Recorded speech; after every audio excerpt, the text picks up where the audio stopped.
رب اشرح لی صدری ویسر لی امری واحلل عقدۃ من لسانی یفقہوا قولی رب زدنی علما رب زدنی علما رب زدنی علما۔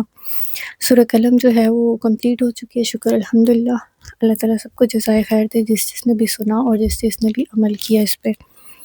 اور سورہ قلم میں جو ایک ریکیپ ہم لوگ جو ہے وہ کرتے ہیں، گو تھرو ایک دفعہ سے کرتے ہیں تاکہ مزید جو ہے وہ ہمیں ہمارے ذہنوں میں جو ہے نا وہ یہ چیز پختہ ہو جائے کہ ہم نے اس سے کیا سبق سیکھا۔ سب سے پہلی چیز جو ہے وہ کہ لَأَجْرًا غَيْرَ مَمْنُونٍ، نہ ختم ہونے والا اجر، جو حضور صلی اللہ علیہ وسلم کے لیے اللہ تعالیٰ نے جس کا وعدہ کیا ہے،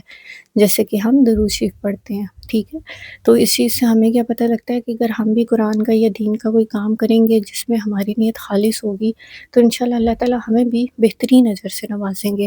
اور اس کے لیے جو ہے ہمیں اپنے اخلاق کو اچھا رکھنا ہے، اور اخلاق اچھا رکھنے کے ساتھ ساتھ کون سی چیزیں ہیں، کون سے لوگ ہیں جن سے ہمیں اوائڈ کرنا ہے، وہ ساری ہیں جن کی لسٹ اللہ تعالیٰ نے یہاں پہ بتا دی کہ بہت زیادہ قسمیں کھانے والا ہے، پھر جو عیب جو ہے، پھر جو چغل خوری کرتا ہے، پھر اس کے بعد جو حد سے زیادہ بڑا ہوا ہے، ٹھیک ہے، پھر گناہ گار ہے، اور پھر جو بہت زیادہ بھلائیوں سے روکتا ہے، بدمزاج انسان ہے۔ تو بعض اوقات ایسا ہوتا ہے کہ کسی انسان سے آپ جو ہے وہ بات چیت یا معاملہ اس لیے بھی روک دیتے کیونکہ وہ انتہائی بدمزاج ہوتا ہے۔ تو یہ انسان کی کم بختی ہے کہ کوئی انسان کسی سے اس وجہ سے ہی بات کرنا چھوڑ دے۔ تو ہمیں ان سارے لوگوں سے بچنا ہے۔ اور دوسری بات ہے کہ کسی بھی جھٹلانے والے کی پیروی نہیں کرنی، مطلب کہ جیسے کہ اس کے آیت میں، اسی صورت میں لاسٹ میں آ رہا ہے کہ وہ چاہتے ہیں کہ ہم نظروں سے جو ہے نا وہ بھٹکا دیں۔ تو بعض اوقات لوگ جب قرآن کی بات نہیں ماننا چاہتے یا نہیں سننا چاہتے تو وہ نظروں کے ساتھ ساتھ اپنی باتوں سے بھی جو ہے نا وہ آپ کو آپ کے پیر جو ہے وہ اس کو کرنا چاہتے ہیں تاکہ انسان قرآن کی بات یا اس بات سے ہی ہٹ جائے، ڈسٹریکٹ کرنے کے لیے نا۔ تو ایسے لوگوں کو اوائڈ کرنا ہے۔ پھر اس کے بعد جو اس میں قصہ ہے کہ جو انہوں نے پورا جو ہے وہ باغ والوں کا قصہ، جس میں انہوں نے کہا کہ ہم کسی مسکین کو نہیں بھٹکنے دیں گے، تو اس میں ہمارے لیے سبق یہ ہے کہ جو اللہ تعالیٰ نے جس کا حصہ لکھ دیا وہ اسے ضرور ملنا ہے اور وہ دینا ہے، اور کبھی بھی اس طرح کی چیزیں جو ہے وہ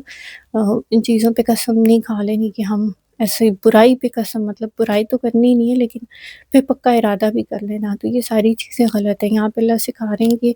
جو بھی نعمت تمہیں دی ہے اس سے تم نے خرچ کرنا ہے، اس کو لوگوں سے شیئر کرنا ہے، اور اس پہ جیسے کہتے ہیں نا سانپ بن کے نہیں بیٹھ جانا۔ اور پھر جب ہم شکر کریں گے تو اللہ تعالیٰ ہمیں مزید دیں گے، اور اگر ہم ناشکری کریں گے تو اللہ تعالیٰ جو پہلے دیا ہوتا ہے وہ بھی اللہ چھین لیتا ہے۔ اور پھر سب سے بڑی بات کہ یہ دنیا کا عذاب ہے اور آخرت کا عذاب اس سے بھی بڑا ہے۔ اس پورے سبق میں، اس پورے جو قصے میں ہے، یہ چیز ہے کہ اللہ کے عذاب سے جو ہے نا بے خبر نہیں ہونا چاہیے، اور ہمیشہ اس چیز کو یاد رکھنا چاہیے اللہ تعالیٰ ہر چیز پہ قادر ہے۔ تو اپنے آپ کو اللہ کے عذاب سے بچانے کے لیے جو ہے وہ عمل صالح ہے، اللہ تعالیٰ کے ساتھ زندگی ہے، قرآن کو پڑھنا، اللہ سے تعلق کو مضبوط کرنا، اور آہستہ آہستہ اللہ تعالیٰ سارے معاملات جو ہے وہ ٹھیک کرتے جاتے ہیں۔ پھر اس کے بعد نماز کے حوالے سے ہے کہ جو لوگ نماز نہیں پڑھتے ان کے لیے یہ آیتیں ہیں کہ وہ قیامت کے دن سجدہ نہیں کر سکیں گے۔ بہت سخت آیتیں ہیں،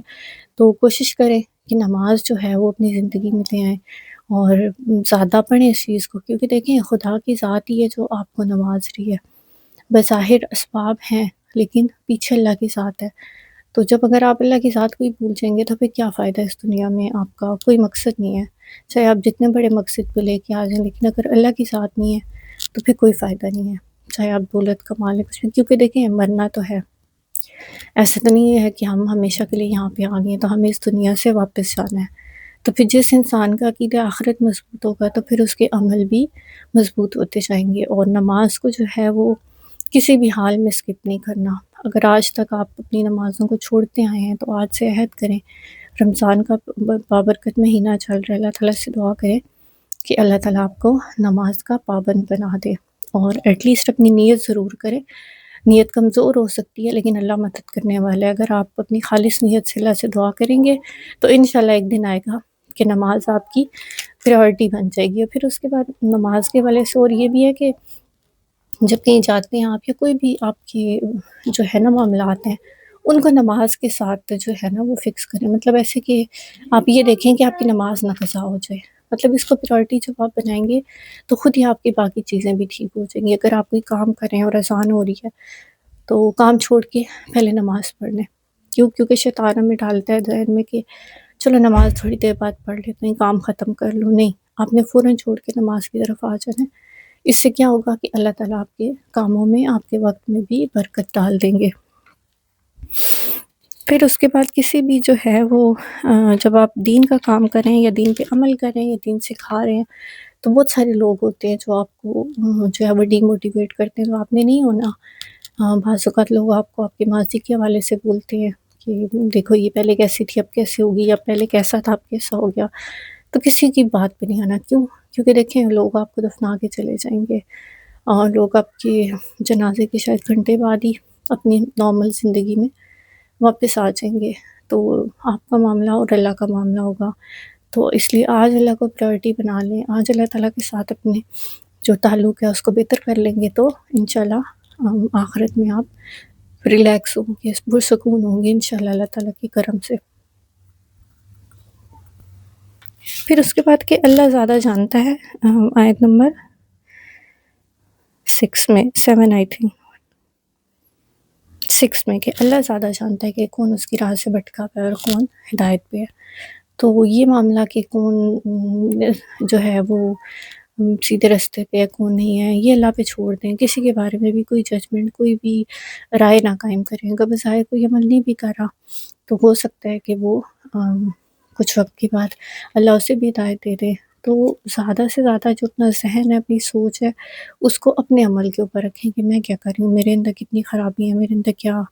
گناہ ہے، بجائے اس کے کہ لوگوں کو ڈسکس کریں۔ کیوں؟ اللہ نے بتا دیا کہ میں زیادہ جانتا ہوں کون ہدایت پہ ہے کون نہیں۔ اور دوسرا پہلو یہ ہے کہ آپ نے دین کی بات کرتے رہنا ہے اور اس بات کی فکر چھوڑ دینی ہے کہ کون ہدایت پہ آ رہا ہے کون نہیں۔ کیوں؟ کیونکہ یہ اللہ کا اور اس کا معاملہ ہے، ہمارا کام صرف پہنچا دینا ہے، اپنے اچھے طریقے سے پہنچا دینا، کیونکہ ہم کسی کو ہدایت نہیں دے سکتے، اللہ کی ذات ہی ہے جو ہدایت دیتی ہے۔ پھر ایک آخری بات کہ یہ جو اس میں تھا پنڈلی کھول دی جائے گی، تو یہ مشتبہ آیات ہیں، ہمیں نہیں پتہ، تو اس لیے ان کے اوپر زیادہ جو ہے وہ سوچنا اور ذہن لگانے کے بجائے گزر جائیں، اور اس کا جو مین جو اس کا کرکس ہے کہ نماز کے حوالے سے کہ نماز نہ پڑھنے والے کا انجام کیا ہوگا، تو اس پہ فوکس رکھنا چاہیے۔ کیونکہ قرآن میں جیسے کہ یہ سورہ ہی شروع ہو رہی ہے نون سے، اب نون جو ہے وہ حروف مقطعات میں سے، ہمیں نہیں پتہ اس کا مطلب کیا ہے، ٹھیک ہے، تو یہ اللہ بہتر جانتے ہیں، اس لیے اس کے بارے میں کوئی بھی رائے نہ قائم کریں، اور جو کہتے ہیں نا کہ جو کرنے کا کام ہے وہ کریں، جو چیز سمجھ آ رہی ہے اس پہ عمل شروع کریں۔